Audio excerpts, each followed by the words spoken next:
Centre साहब, वैसे तो वोट को इज्जत दो का बयानिया दफन हुआ, इस पर बड़ी कड़ी तनकीद भी की गई, लेकिन गुज़िश्ता रोज भी उससे कबल भी हम देख रहे हैं कि मियां नवाज शरीफ अब माजी के बारे में बात कर रहे हैं और बार बार कर रहे हैं, यानी माजी से वो बाहर नहीं निकल रहे।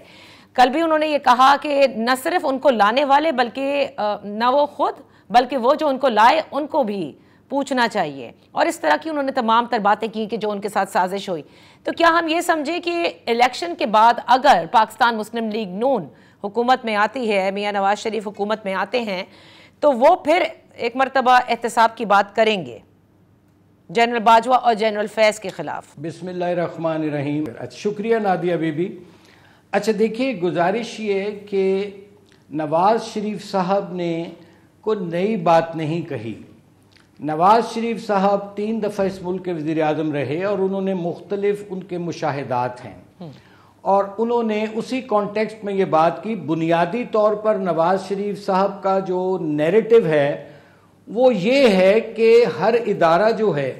उसको आइन और कानून के दायरे में रहकर अपना किरदार अदा करना चाहिए, और जो माजी में हुआ कम अज़ कम उन लोगों से ये ज़रूर पूछा जाए कि भाई क्या वजूहात थी कि आपने एक अच्छी भली चलती हुकूमत जिसमें महंगाई कंट्रोल में थी, दहशत गर्दी का खात्मा हो चुका था, मतलब एक अब सी पैक आ रहा था, इंफ्रास्ट्रक्चर बन रहा था, दहशत गर्दी का खात्मा हो रहा था, तो क्या वजूहात हुई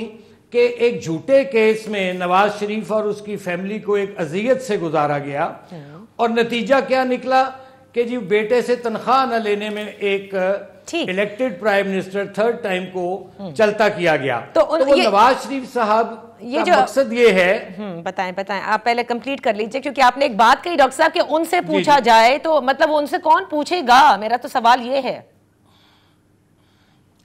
उसके लिए नवाज शरीफ साहब ने हमेशा फरमाया कि एक ट्रूथ कमीशन बनना चाहिए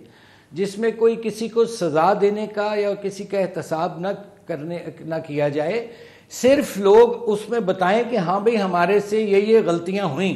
तस्लीम किया जाए कि पाकिस्तान जो आज जिस स्टेज पर खड़ा है उसकी वजूहात क्या थी और उससे सबक लिया जाए।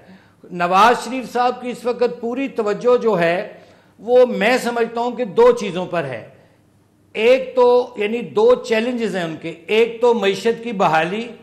दूसरा चैलेंज मैं समझता हूं कि चूंकि मईशत को तो नवाज शरीफ साहब ने जब भी उनको मईशत ज़बूं हाल मईशत मिली,